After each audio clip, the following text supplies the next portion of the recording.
Hello student, welcome back to my channel A Balaji आणि it's मी अविनाश शिंगडे. आणि या व्हिडिओ लेक्चरमध्ये जसं की मी हेडिंग दिलेलं आहे, आपण डिस्कस करणार आहे मॉडर्न सिंथेटिक थेरी ऑफ एव्होल्यूशन. ठीक आहे, तर मॉडर्न सिंथेटिक थेरी आतापर्यंत आपण इव्होल्यूशनच्या रेसमध्ये कुठपर्यंत आलेलो आहे की जसं की म्युटेशन थेरी आहे. म्युटेशन थेरी आपण काय केलेली आहे, कंप्लीट केलेली आहे. आणि या व्हिडिओमध्ये आपण काय करणार आहे, मॉडर्न सिंथेटिक थेरी ऑफ एव्होल्यूशन काय करणार आहे, कंप्लीट करणार आहे. ठीक आहे, आता बघा की एवढं लक्षात ठेवा की मॉडर्न सिंथेटिक थेरी आपल्याला काय एक्सप्लेन करते. पहिले हे समजून घेऊ आपण. म्हणजे काय होतं की बघा, तीन भाग आहे या थेरीचे, ज्याच्यामध्ये जेनेटिक व्हेरिएशन्स आहे, त्यानंतर नॅचरल सिलेक्शन आहे, त्यानंतर आयसोलेशन आहे. तीन स्टेपमध्ये, तीन महत्त्वपूर्ण स्टेपमध्ये ही थेरी काय झालेली आहे, डिवाइड झालेली आहे. तर तीन महत्त्वपूर्ण स्टेपपैकी एक एक स्टेप आपण कंप्लीट करणार आहे एका व्हिडिओमध्ये. तर पहिले आज जेनेटिक व्हेरिएशन करू. झालं तर दोन जे स्टेप आहे, नॅचरल सिलेक्शन आणि तुमचं आयसोलेशन, हे दोन्ही स्टेप आपण एका लेक्चरमध्ये कंप्लीट करू, जसं आपला व्हिडिओ बनन तशा पद्धतीनं.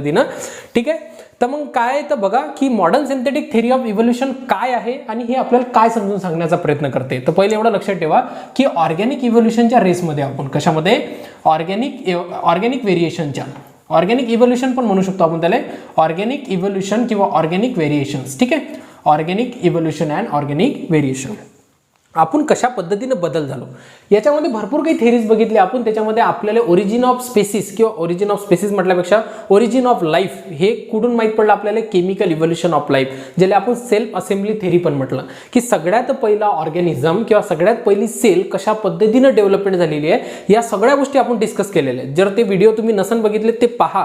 कारण की प्रश्न काय आहे की एवढं लक्षात ठेवा की तुम्ही एक बायोलॉजी शिकत आहे ते तर ठीकच ठीक आहे, पण ह्या थेरीज तुम्हाला अंडरस्टँड करतात की आपण कशा पद्धतीने ओरिजिन आलेलो. म्हणजे जनरली सोशॉलॉजीमध्ये पण सामाजिक आपल्या ज्या गोष्टी आहेत, समाजामध्ये आपण ज्यावेळेस वावरतो, तर या सगळ्या गोष्टी एक नॉलेजेबल पर्पजमधून एक चांगली पर्सनॅलिटी तुमची बनन, त्यासाठी पण हे सगळ्यात महत्त्वपूर्ण गोष्टी आहेत. लक्षात ठेवा की तुम्ही एक बायोलॉजी शिकत आहे, one of the most important theory शिकत आहेत. आणि मोस्ट इम्पॉर्टंट थेरी एक एक्झाम पर्पज तर ठीकच ठीक आहे, पण तुम्हाला त्या गोष्टी माहीत असल्या पाहिजे की आपलं ओरिजिन कुठून झालेलं आहे आणि त्याच्या बारीकाई, म्हणजे जे की मायक्रो कॉन्सेप्ट आहेत, ते कॉन्सेप्ट पण तुम्हाला माहीत असले पाहिजे की कशा पद्धतीने आपण डेव्हलपमेंट झालेलं आहे. तर हे थेरीज जे आहेत, ह्या थेरीज म्हणू शकतो की मेनी सायंटिस्टचं कॉन्ट्रीब्युशन आहे. मेनी सायंटिस्टचं कॉन्ट्रीब्युशन सोडून त्याचं पूर्ण आयुष्य त्याच्या मागे लागलेलं आहे, ते एवढं मोठं डिस्कवरी करण्यासाठी. आणि ते तुम्हाला एका वन थेरीमध्ये हार्डली 30 या 35 मिनिटाच्या अंदर मग तुम्हाला सगळ्या गोष्टी सांगणार आहे मी. ठीक आहे, तर थोडं कॉन्सन्ट्रेशन ऐकून घ्या की आपली रेस काय, ऑर्गॅनिक इव्होल्यूशनची, की इव्होल्यूशन कशा पद्धतीने एखाद्या ऑर्गॅनिझममध्ये होत असते. कशामध्ये, तुमच्या ऑर्गॅनिझममध्ये, की ऑर्गॅनिझम कशा पद्धतीने इव्हॉल्व्ह झाला, आज आपण अशा पद्धतीनं का आहो, या सगळ्या गोष्टी आपल्याला हे मॉडर्न सिंथेटिक थेरी सांगते.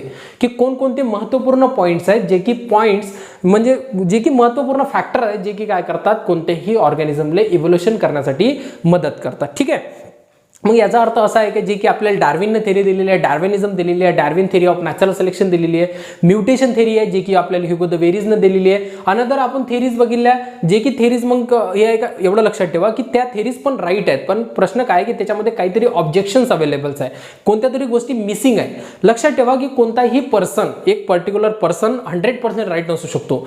जसं की डार्विनकडे जेनेटिक्सचं लॅक ऑफ, म्हणजे जेनेटिक्सचं नॉलेज नव्हतं. मग जेनेटिक्सच्या नॉलेजच्या कारणानं त्यानं जे म्युटेशन आहे, ज्याला आपण म्हणजे म्हणू शकतो की सडन चेंज, जो की सडन हेरिटेबिलिटी चेंज आहे, तो चेंज त्यानं सांगितला नाही.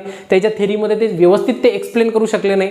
जसं की त्यानं सर्वायवल ऑफ फिटेस्ट सांगितलं. सगळ्यात महत्त्वाची जी टर्म्स आहे, आता डार्विनने त्या गोष्टी नाही सांगितल्या, पण त्याच्या थेरीमध्ये आहे की सर्वायवल ऑफ फिटेस्ट, त्याचंच नॅचरल सिलेक्शन होईल. आलं का लक्षात? मग बेसिकली काय की सर्वायवल ऑफ फिटेस्ट राहते, हे ठीक आहे.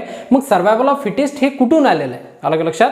म्हणजे तो तिथं सर्वायवल ऑफ फिटेस्ट म्हणजे काय की बेस्ट जीन त्याच्याकडे काय. आता जीन म्हणजे बेसिकली काय की म्युटेशन म्हणू शकतो की जीन म्हटलं की जेनेटिक्स. मग जेनेटिक्सचं नॉलेज त्याच्याकडे नव्हतं, म्हणून ते बेटर एक्सप्लेनेशन ते करू शकले नाही. तर मग बेसिकली काय की त्याचे ऑब्जेक्शन जे आहेत, जे त्याच्या थेरीजमध्ये काहीतरी राहिलेलं आहे, त्या सगळ्या गोष्टी, राहिलेल्या गोष्टी एका थेरीमध्ये जे इन्क्लूड केल्या, त्या थेरीला आपण काय म्हणतो, modern synthetic theory of evolution, जे की आपल्याला कम्प्लिटली समजून सांगते की ऑर्गॅनिक व्हेरिएशन कशा पद्धतीनं झाले असन प्रत्येक ऑर्गॅनिझममध्ये. लक्षात येतपर्यंत ठीक आहे. तर आपण पाहणार आहे ऑर्गॅनिक व्हेरिएशन. तर व्यवस्थित ऑर्गॅनिक व्हेरिएशन म्हटल्यापेक्षा मॉडर्न सिंथेटिक थेरी, तर व्यवस्थित लक्षात ठेवा काय काय गोष्टी याच्यामध्ये दिलेल्या आहेत. ठीक आहे, तर लक्षात ठेवा की हे जे लिहिलेलं आहे, मी सायंटिस्टचे नावं लिहिलेलं आहे की मेनी सायंटिस्ट. लक्षात काय म्हटलेलं आहे की many scientist contribute in this theory, म्हणजे भरपूर जास्त, म्हणजे एकापेक्षा जास्त, एका पर्टिक्युलर सायंटिस्टने लिहिलेलं नाही आहे ही थेरी. अलग लक्षात, मोस्ट ऑफ द सायंटिस्टचं कॉन्ट्रीब्युशन या थेरीजमध्ये आहे आणि ते पाहणार आपण की कोणकोणते सायंटिस्ट आहे ज्याचं कॉन्ट्रीब्युशन आहे. जे.बी. हेल्डेन्स आहे, त्यानंतर बघा काय दिलेलं आहे तुम्हाला, डेव्हिस हेल्डेन्स आहे, त्यानंतर काय दिलेलं आहे की डॉग जॉनकीज जे की सायंटिस्ट आहे, ज्यानं एक बुक्स लिहिलं होतं genetics and origin of species. Another काय तुमचा स्टेबिन्स एक सायंटिस्ट आहे ज्यानं पण या थेरीमध्ये कॉन्ट्रीब्युशन दिलेलं आहे. याच्यामध्ये अजून पण सायंटिस्ट आहे ज्याचं नाव मी म्हणजे इन्क्लूड केलेलं नाही, तुमच्या पुस्तकामध्ये जेवढ्या तेवढ्या गोष्टी मी त्याच्यामध्ये इन्क्लूड केलेल्या आहेत, जसं की डार्विन वगैरे पण आहे याच्यामध्ये. त्यानंतर काय दिलेलं आहे तुम्हाला, फिशर्स आहे, त्यानंतर काय राईट्स आहेत, त्यानंतर टी.एच. ऑफ मॉर्गन आहे, त्यानंतर काय म्हटलं की हार्डली आणि विनबर्ग्स पण आहेत, आणि त्यानंतर ह्युगो द वेरीज पण आहे ज्यानं म्युटेशन थेरी पण आपल्याला दिलेली आहे. त्यानंतर डार्विन पण आहे, अनदर डार्विन आहे जे की ज्याचं मोठं कॉन्ट्रीब्युशन या थेरीमध्ये राहिलेलं आहे. अलग लक्षात, सायंटिस्ट लक्षात ठेवा, त्याने लिहिलेले बुक्स लक्षात ठेवा, कॉन्ट्रीब्युशन तुम्हाला विचारलं जाऊ शकते. ठीक आहे, क्वेश्चन कुठेही बनू शकतो, ते तर ऑब्विसली गोष्ट आहे की तुम्हाला दिलेलं आहे तर तुमचा क्वेश्चन बनू शकतो, तर ठीक आहे, तर सगळ्या गोष्टी लक्षात ठेवा. आता बघा की हे जे सायंटिस्ट लोक आहेत यानं जे थेरी यानं जे कॉन्सेप्ट दिलेले आहे, या कॉन्सेप्टच्या बेसिसवर एक थेरीचा निर्माण झाला ज्याला आपण modern synthetic theory of evolution असे म्हणतात. ठीक आहे, आता बघा की modern synthetic theory of evolution 3 महत्त्वपूर्ण मुद्द्यामध्ये डिवाइड केलेली आहे. ठीक आहे, तर अशा पद्धतीने नोट्स पण बनवत चला. सगळ्यात पहिले जे त्याच्यामध्ये टाइप्स दिलेले आहेत 3 टाइप्समध्ये आहे. तर सगळ्यात पहिला आहे तुमचं जेनेटिक व्हेरिएशन. काय आहे तुमचं जेनेटिक्स व्हेरिएशन. ठीक आहे, सगळ्यात पहिला जो पॉइंट आहे तो काय तुमचा जेनेटिक व्हेरिएशन्स. नंबर सेकंडचा जो पॉइंट आहे जो की ज्या भरोशावर ही थेरीज आहे ते आहे तुमचं नॅचरल सिलेक्शन. काय तुमचं नॅचरल सिलेक्शन. ठीक आहे, सेकंड पॉइंट कोणता आहे तुमचा नॅचरल सिलेक्शन पॉइंट आहे. आणि थर्ड नंबरचा जो पॉइंट आहे तो आहे तुमचा आयसोलेशन. काय तुमचा आयसोलेशन, ज्याला आपण बॅरियर पण म्हणतो. हे सगळ्या गोष्टी आपण इन डिटेलमध्ये 1 बाय 1 काय करणार आहे डिस्कस करणार आहे. काय करणार आहे डिस्कस. ठीक आहे, 3 बघा modern synthetic theory of evolution 3 main भागामध्ये डिवाइड केलेले आहे. नंबर 1 तुमचं genetic variation, number 2 natural selection, आणि नंबर 3 आहे तुमचं आयसोलेशन. अलग लक्षात येतपर्यंत. ठीक आहे, तर आता बघा की कोणकोणते पॉईंट आपल्याला याच्यामध्ये शिकणे आहे. आज तर आपण कव्हर करणार आहे जेनेटिक व्हेरिएशन. तर जेनेटिक व्हेरिएशन मध्ये कोणकोणत्या गोष्टी आहेत. नंबर 1 जेनेटिक व्हेरिएशन मध्ये राहील तुमचं जीन म्युटेशन. जेनेटिक याच्यामध्ये काय पाहिजे आपल्याला जीन म्युटेशन. ठीक आहे, जीन म्युटेशन जे आहे ते सगळ्यात पहिले पाहिजे याच्यामध्ये जेनेटिक व्हेरिएशन मध्ये. सेकंड नंबरचा जो पॉईंट राहील तो राहील तुमचा जीन म्युटेशन. नंतर काय राहील तुमचा जीन रिकॉम्बिनेशन. काय राहील तुमचा जीन रिकॉम्बिनेशन. ठीक आहे, रिकॉम्बिनेशन, जीन रिकॉम्बिनेशन. अगेन्स्ट जो की थर्ड नंबरचा राहील, थर्ड नंबरचा आहे तुमचा जेनेटिक ज्याला आपण जीन फ्लो म्हणतो. काय म्हणतो आपण जीन फ्लो. अलग लक्षात येतपर्यंत जीन फ्लो. नंबर 4 नंबर जो राहील तो राहील तुमचा जेनेटिक ड्रिफ्ट. काय राहील तुमचा जेनेटिक ड्रिफ्ट. ठीक आहे, जेनेटिक ड्रिफ्ट. लक्षात येतपर्यंत जेनेटिक ड्रिफ्ट. ठीक आहे, आणि त्यानंतर 5 नंबरचा आणि सगळ्यात महत्त्वाचा पोर्शन आहे तुमचा क्रोमोझोमल ॲल्बरेशन. क्रोमोझोमल ॲल्बरेशन. ठीक आहे, क्रोमोझोमल ॲल्बरेशन्स. एवढे पॉईंट आहेत जे की आज आपल्याला डिस्कस करणार आहे जे की जेनेटिक व्हेरिएशनमध्ये. ठीक आहे, लक्षात ठेवा की कोणतीही स्पेसिस जर इव्हॉल्व करत असन, कोणतीही स्पेसिस जर इव्हॉल्व करत असन किंवा म्हणू शकतो की त्याच्यामध्ये व्हेरिएशन येत असेल तर त्याच्यामध्ये 3 महत्त्वपूर्ण कारणं राहतात किंवा 3 महत्त्वपूर्ण गोष्टी आहेत जे की काम करतात. नंबर 1 आहे तुमचं जेनेटिक व्हेरिएशन. जेनेटिक व्हेरिएशन हा सगळ्यात महत्त्वपूर्ण आहे. सगळ्यात महत्त्वपूर्ण म्हटल्यावर सगळेच महत्त्वपूर्ण आहेत, पण बेसिकली काय की जेनेटिक व्हेरिएशन अगेन्स्ट काय तुमचं नॅचरल सिलेक्शन आणि त्यानंतर आयसोलेशन. हे 3 मुद्दे आहेत जे की कोणत्याही स्पेसिसला इव्हॉल्व करण्यासाठी रिस्पॉन्सिबल राहतात. आणि याच्यामध्ये जर आपण म्हटलं जेनेटिक व्हेरिएशन मध्ये तर काय तुमचं gene mutation, gene recombination, gene flow, genetic drift आणि क्रोमोझोमल ॲल्बरेशन हे पॉईंट आहेत जे की काय करतात तुमचे इव्होल्युशन करत असतात. ठीक आहे, अलग अलग शेतपर्यंत. चला थोडं समोर बघू आपण काय गोष्टी आहेत.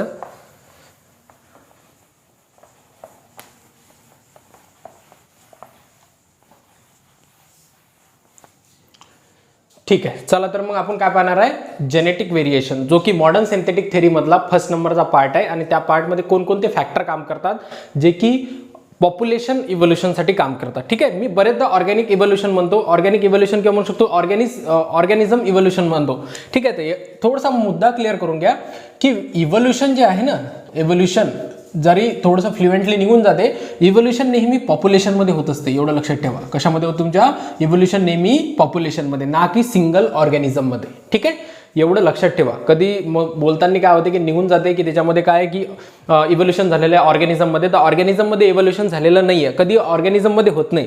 जर ऑर्गॅनिझममध्ये इव्होल्युशन झालं असतं तर आपण एकसारखे दिसले नसतो, प्रत्येक जण काहीतरी वेगळं बनलं असतं. ठीक आहे, जे पॉप्युलेशन असते त्या पॉप्युलेशनमध्ये काय होत असतात, इव्होल्युशन होत असतात. ठीक आहे, एवढं लक्षात आहे. तर आपण काय पाहता एवढं लक्षात ठेवा की इव्होल्युशन इन पॉप्युलेशन किंवा म्हणू शकतो की ऑर्गॅनिक व्हेरिएशन. ऑर्गॅनिक व्हेरिएशन म्हटल्यापेक्षा ऑर्गॅनिक इव्होल्युशन काय तुमचं ऑर्गॅनिक हे पण लिहून टाकतो मी, जेणेकरून काय होते की म्हणजे वारंवार आपल्याला या मुद्द्यावर यावं लागेल. ठीक आहे, तर मॉडर्न सिंथेटिक थेरीमध्ये सगळ्यात पहिला जो पॉईंट आहे तो पॉईंट आहे तुमचा जेनेटिक व्हेरिएशन्स, जो की हेडिंग राहील आपलं सगळ्यात पहिले काय आपलं जेनेटिक्स व्हेरिएशन. जेनेटिक व्हेरिएशन हा एक पॉईंट आहे. याच्या अंदरमध्ये मेनी फॅक्टर आहेत जे की काय करत असतात, एखादी पॉप्युलेशन इव्होल्युशनसाठी म्हणजे काम करत असतात, किंवा हे अशा प्रक्रिया आहे, हे अशा प्रोसेसेस आहेत जे की काय करतात, पॉप्युलेशन इव्हॉल्व करत असतात. ठीक आहे, बघा जेनेटिक व्हेरिएशन आहे, जेनेटिक व्हेरिएशन काय येणार आहे, इव्होल्युशन येणार आहे. कशामध्ये, पॉप्युलेशनमध्ये. आणि आपल्याला modern synthetic theory of evolution हे समजावून सांगणार आहे की इव्होल्युशन कशा पद्धतीने होत आहे, ऑर्गॅनिक इव्होल्युशन कशा पद्धतीने होत आहे, एखादा ॲनिमल कशा पद्धतीने इव्हॉल्व करते. मेनी सायंटिस्ट आहे, मी तुम्हाला पहिले सांगितलेलं आहे की भरपूर सायंटिस्टच्या थेरी आलेल्या आहे. Darwin theory of natural selection आहे, ज्याच्यामध्ये डार्विनिझम बघितली, म्युटेशन थेरी आहे जी की ह्युगो द वेरीजनं दिलेली आहे. अनंतर आपण थेरीज बघितल्या. त्यानंतर आपण सुरुवातीला बघितलं की कोणत्या म्हणजे केमिकल इव्होल्युशन लाईफनं म्हणजे केमिकल इव्होल्युशन ऑफ थेरीनं काय म्हटलेलं आहे आपल्याला, कशा पद्धतीनं सगळ्यात पहिलं लाईफ फॉर्मेशन झालं. ठीक आहे, तर मग या थेरीमध्ये आपण काय पाहणार आहे की कशा पद्धतीनं ऑर्गॅनिक इव्होल्युशन होत असते एखाद्या पॉप्युलेशनमध्ये. तर त्याच्यामध्ये काय जेनेटिक व्हेरिएशन आहे. आता जेनेटिक व्हेरिएशन म्हणजे नेमकं पहा काय गोष्टी असतात. तर जेनेटिक व्हेरिएशन आलं तर 3 गोष्टी लक्षात ठेवायच्या. नंबर फर्स्ट जे की गोष्टी राहील तुमच्या, एक राहील तुमचा क्रोमोझोम्स. काय राहील तुमचा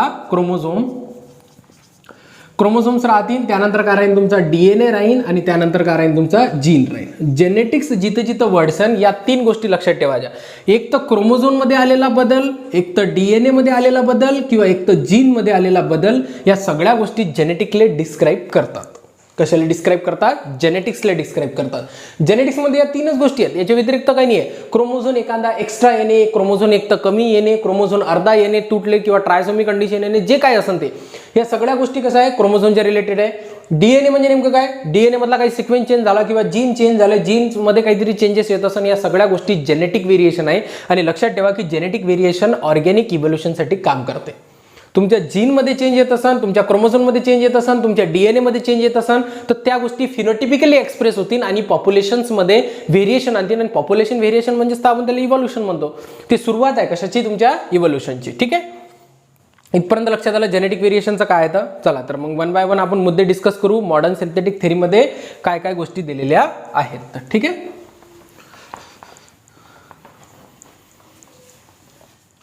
ठीक आहे. काय तुमचं जेनेटिक व्हेरिएशन लक्षात ठेवा. जेनेटिक्स व्हेरिएशन,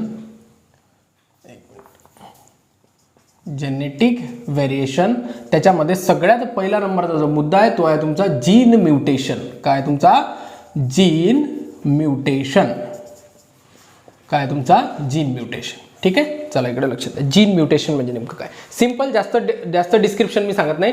जीन म्युटेशन म्हणजे नेमकं काय की सडन परमनंट हेरिटेबल चेंज. एखाद्या पॉप्युलेशनमध्ये अचानक पद्धतीनं जेव्हा चेंज येतो, एखाद्या ऑर्गॅनिझममध्ये ज्यावेळेस अचानक पद्धतीनं चेंज येतो, त्या टर्मला आपण काय म्हणतो, जीन म्युटेशन असे म्हणतात. ह्युगो द वेरीजच्या थेरीमध्ये, म्युटेशन थेरीमध्ये मी तुम्हाला कम्प्लिटली डिस्क्राईब करून सांगितलं की जीन म्युटेशन म्हणजे नेमकं काय, सडन परमनंट हेरिटेबल चेंज. ठीक आहे, डेफिनेशन मी सांगत आहे तुम्हाला. ज्यावेळेस एखाद्या पॉप्युलेशनमध्ये ऑर्गॅनिझममध्ये अचानक पद्धतीनं बदल येतो, एखाद्या जीन सिक्वेन्समध्ये चेंज येतात, आणि नेहमी लक्षात ठेवा की हा जो व्हेरिएशन आहे किंवा हे जे बदल आहे, हा बदल हेरिडिटी आहे. हेरिडिटी म्हणजे काय की तो एका जनरेशन पासून दुसऱ्या जनरेशन पर्यंत ट्रान्सफर केला जातो. ठीक आहे, तर मग जेनेटिक व्हेरिएशन मधला पहिला फॅक्टर कोणता आहे तुमचा, जीन म्युटेशन आहे, जे की काय घडून येणार तुम्हाला, ऑर्गॅनिक इव्होल्युशन घडून येणार. काय येणार तुम्हाला, ऑर्गॅनिक इव्होल्युशन. ठीक आहे, आलं लक्षात इथपर्यंत. पहिला पॉईंट काय आहे हे लक्षात आलं. ठीक आहे, सेकंड नंबरचा जो पॉईंट आहे, 1 बाय 1 आपण काय करू, त्याला डिस्कस करू. जीन म्युटेशन झालं, कन्फ्युजन असलं तर अजून पण थोडं पाहू आपण डिस्क्रिप्शन करून त्याच्यामध्ये. ठीक आहे, तर सेकंड काय तुमचा जेनेटिक रिकॉम्बिनेशन. काय तुमचं जेनेटिक रिकॉम्बिनेशन, जेनेटिक रिकॉम्बिनेशन आहे, जे की सेकंड नंबरचा पॉईंट आहे, जो की काय करतो तुमच्या ऑर्गॅनिक इव्होल्युशनसाठी काम करतो. आता जेनेटिक रिकॉम्बिनेशन म्हणजे नेमकं काय लक्षात ठेवा. बघा की सेक्सुअली अँड जे की म्हणू शकतो की सेक्स्युअली रिप्रोड्यूस ॲनिमल ज्यावेळेस गॅमेट फॉर्म करतात, लक्षात ठेवा, इथं लिहून देतो मी तुम्हाला, sexually reproduce animal, sexually reproduce animal during the gamete formation, during gametes formation एवढं लक्षात ठेवा फक्त, during the gamete formation exchange genetic material यालेच आपण काय म्हणतो मटेरियल, ठीक आहे, एक्सचेंज जेनेटिक मटेरियल यालाच काय म्हणतात जीन रिकॉम्बिनेशन म्हणतात, किंवा याला ऑर मध्ये काय म्हणतात क्रॉसिंग ओव्हर. आता क्लिअर झालं असेल तुम्हाला काय म्हटलं तर मी क्रॉसिंग ओव्हर, ठीक आहे, एवढ्या गोष्टी तुम्हाला माहित असल्या पाहिजे. बघा इथं मी डायग्राम काढून देतो, ज्यावेळेस क्रोमोझोम्स आपले सेगमेंट एक्सचेंज करतात, तुम्ही सेल डिव्हिजन मध्ये शिकलेले आहेत, ज्यावेळेस क्रोमोझोम्स आपले सेगमेंट एक्सचेंज करतात ड्युरिंग द गॅमेट फॉर्मेशनच्या टाइममध्ये, तर मग एक्सचेंज करत असताना या टर्मलेस काय म्हणतात क्रॉसिंग ओव्हर म्हणतात. आता तुम्हाला माहिती आहे की तुम्ही तुमच्या आई वडिलांपासून निर्माण झालेले ते ऑब्व्हियसली गोष्ट आहे, पण तुम्ही त्याच्यापेक्षा व्हेरिएट म्हणजे काहीतरी वेगळे का दिसतात, कारण की त्याच्यामध्ये काय झालेलं आहे जेनेटिक व्हेरिएशन झालेलं आहे. काय जेनेटिक व्हेरिएशन म्हटलं, सॉरी जेनेटिक व्हेरिएशन नाही, क्रॉसिंग ओव्हर झालेलं आहे. काय झालेलं आहे क्रॉसिंग ओव्हर, त्याच्यामध्ये क्रोमोझोममध्ये क्रॉसिंग ओव्हर झालेलं आहे. क्रॉसिंग ओव्हर होणे म्हणजे नेमकं काय की जे की होमोलॉगस क्रोमोझोम असतात त्याच्यामध्ये नॉन सिस्टर क्रोमॅटिड जे असतात, नॉन सिस्टर क्रोमॅटिक ज्यावेळेस आपले जे सेगमेंट आहे एक्सचेंज करतात त्या टर्मला आपण काय म्हणतो क्रॉसिंग ओव्हर. क्रॉसिंग ओव्हर कधी कशामध्ये होत असतात, सेक्स्युअल रिप्रोड्यूस जे ॲनिमल्स आहे ड्युरिंग द गॅमेट फॉर्मेशन, ज्यावेळेस ते गॅमेट फॉर्म होतात त्यावेळेस काय करतात ते जेनेटिक मटेरियल एक्सचेंज करतात, लक्षात. तर मग जेनेटिक मटेरियल एक्सचेंज करतात तर याच्यामध्ये काय येत आहे व्हेरिएशन येत आहे.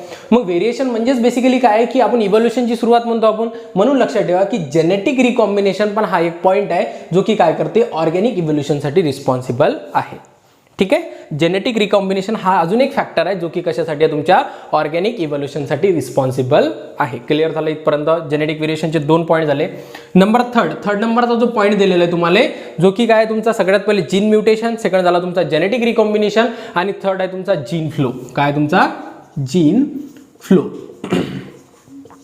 जीन फ्लो म्हणजे नेमकं काय बघा, जीन फ्लो याचा मिनिंग काय होतो, जीन फ्लो म्हणजे वाहने, एका ठिकाणापासून दुसऱ्या ठिकाणी जाणे, याला ऑर मध्ये काय म्हणतात जीन मायग्रेशन पण म्हणतात. मायग्रेशन म्हणजे काय एका ठिकाणापासून दुसऱ्या ठिकाणी जाणे. मुवमेंट ऑफ जीन, बघा मी काय म्हटलं movement of gene in out of population, एखादा जीन आउट ऑफ पॉप्युलेशन मध्ये जाणे त्याला आपण काय म्हणतो जीन फ्लो असे म्हणतात किंवा जीन मायग्रेशन असे म्हणतात. एक्झाम्पल सहित पाहून घेऊ आपण. एखादी हे पॉप्युलेशन आहे, अनदर हे पॉप्युलेशन आहे, लक्षात. सेम ॲनिमल्स आहे त्याच्यामध्ये पॉप्युलेशन ए आणि पॉप्युलेशन बी असं एक्झाम्पल घेऊ आपण, आणि काही कारणास्तव या पॉप्युलेशन मधला ॲनिमल या पॉप्युलेशन मध्ये जाईल, अलग लक्षात, तो सेम स्पेसिसचा आहे. मग हा जो ॲनिमल्स आहे याच्यामध्ये पण आपण म्हणू शकतो की एक क्यूनं दर्शवून घेऊ, हा ॲनिमल कुठे गेला इकडल्या पॉप्युलेशन मध्ये गेला, आणि ऑब्व्हियसली गोष्ट आहे की सेम स्पेसिस सेम पॉप्युलेशन असल्या कारणाने ते काय करतील ब्रीडिंग करतील, रिप्रोड्यूस करतील. रिप्रोड्यूस केल्यानंतर बघा की हे जे पॉप्युलेशन आहे वेगळ्या हॅबिटॅटमध्ये आहे आणि हे पॉप्युलेशन वेगळ्या हॅबिटॅटमध्ये आहे. मग हॅबिटॅट तुम्हाला माहिती आहे की जर एखाद्या हॅबिटॅटमध्ये ॲनिमल असेल तर त्या हॅबिटॅटनुसार इव्हॉल्व्ह होईल, तो अनदर ॲनिमल असेल तो त्या हॅबिटॅटनुसार इव्हॉल्व्ह होईल. म्हणजे काय की जे हॅबिटॅट आहे ते रिस्पॉन्सिबल म्हणजे डिफरंट कॅरेक्टर, या ॲनिमलकडे काय डिफरंट कॅरेक्टर आहे कारण की हा दुसऱ्या वातावरणामध्ये राहतो, हा ॲनिमलकडे वेगळं या पॉप्युलेशनमध्ये वेगळं काही कॅरेक्टरिस्टिक आहे, काहीतरी वेगळ्या विशेषता आहे जो की तो वेगळ्या म्हणजे एक इन्व्हायरमेंटमध्ये राहतो. मग अचानक पद्धतीनं एखादा ॲनिमल या पॉप्युलेशन पासून दुसऱ्या पॉप्युलेशन पर्यंत जाईल तर त्या टर्मला आपण काय म्हणतो जीन फ्लो. आणि इथं काय होईल त्याचं रिप्रोडक्शन होईल, आणि रिप्रोडक्शन केल्यानंतर इकडचे कॅरेक्टर आणि तिकडचे कॅरेक्टर ज्यावेळेस मिक्स होतील ज्यावेळेस तर मग येणारी जनरेशन कशी येईल तुमची व्हेरिएशन घेऊन येईल. काय घेऊन येईल तुमची व्हेरिएशन, आणि व्हेरिएशन ज्यावेळेस येईल त्यावेळेस काय होते एखादी ऑर्गॅनिक इव्होल्युशन होते, म्हणजे एखादी पॉप्युलेशन इव्हॉल्व्ह करायला लागते, वेगळे कॅरेक्टर इंट्रोड्यूस होणे. तर या टर्मला आपण काय म्हणतो जीन फ्लो असे म्हणतात, ठीक आहे. Movement of gene in out of population म्हणजे जे पॉप्युलेशन आपल्याला त्याच्या व्यतिरिक्त पॉप्युलेशन मध्ये जाणे या टर्मला काय म्हणतात जीन फ्लो असे म्हणतात, ठीक आहे. इथपर्यंत लक्षात आलं. नंबर 4 जो की पॉईंट आहे तो आहे तुमचा जेनेटिक ड्रिफ्ट. काय तुमचा जेनेटिक ड्रिफ्ट, ठीक आहे. हा एक पॉईंट आहे. रॅन्डम फ्लक्च्युएशनचा एक पॉईंट आहे ज्याला आपण काय म्हणतो जेनेटिक ड्रिफ्ट म्हणतात. आता बघा जेनेटिक ड्रिफ्ट म्हणजे नेमकं काय की बघा any random fluctuation in a allele frequency. काय म्हटलं मी तुम्हाला, any random fluctuation in a allele frequency in a natural population. एखाद्या नॅचरल पॉप्युलेशन्समध्ये अचानक पद्धतीनं बघा की घट होत असेल, घट होत असेल म्हणजे काय, एखादा मास एक्सटेन्शन, ठीक आहे, मास एक्सटेन्शन आपण त्याला म्हणू शकतो.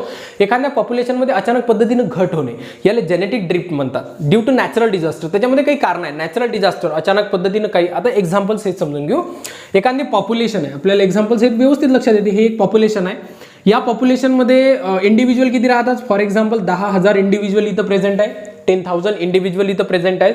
आणि 10,000 इंडिव्हिज्युअल पैकी म्हणू शकतो की 1,000 इंडिव्हिज्युअल असे आहे की ज्याच्यामध्ये काय झालेलं आहे, म्युटेशन झालेलं आहे. काय झालेलं आहे तुमच्या याच्यामध्ये, म्युटेशन. ठीक आहे, म्युटेशन आहे म्हणजे काहीतरी जीन्समध्ये बदल आलेला आहे त्याचा. आता मी फिनोटिपिकली एक्सप्रेशन त्याचं नाही सांगणार आहे, कारण की मग लय मोठं एक्झाम्पल होऊन जाईल. ठीक आहे, काय झालेलं आहे, 1,000 काय त्याच्यामध्ये जीन म्हणजे त्याच्यामध्ये म्युटेशन आहे. मग अचानक पद्धतीनं या पॉप्युलेशनवर काहीतरी आपत्ती येते, ज्याला आपण नॅचरल डिझास्टर म्हणू. नॅचरल डिझास्टर लाईक म्हणू शकतो की फ्लोट्स आहे, नॅचरल डिझास्टरमध्ये अर्थक्वेक आहे, व्हॉल्कॅनो इरप्शन्स आहे, एक्सेट्रा एक्सेट्रा. काहीतरी नॅचरल डिझास्टर आलं आणि डिझास्टर आल्या कारणाने या पॉप्युलेशनमध्ये काय झाली, म्हणजे घट आली, रॅन्डम फ्लॅक्च्युएशन आलं लक्षात. इन अलील फ्रिक्वेन्सी म्हटल्यापेक्षा आता पॉप्युलेशनमधून मग काय झालं की इथची 10,000 जे पॉप्युलेशन होती, 10,000 जे पॉप्युलेशन होती, ती पॉप्युलेशन, टोटल पॉप्युलेशन किती राहिली, आता बघा हे कळून टाकतो मी. इथं राहिली आहे तुमची 3,000 पॉप्युलेशन, फक्त 3,000 पॉप्युलेशन. आणि त्याच्यापैकी जे 900 आहेत ना, ते म्युटेशन वाले वाचून गेले. ठीक आहे, ज्याच्यामध्ये म्युटेशन जास्त होते. आता बघा की ज्यावेळेस आपण जर म्हणू की 10,000 पॉप्युलेशन आपल्याकडे प्रेझेंट आहे, तर त्यावेळेस 100 किंवा म्हणू 1,000 जे इंडिव्हिज्युअल होते ज्याच्यामध्ये म्युटेशन झालं होतं.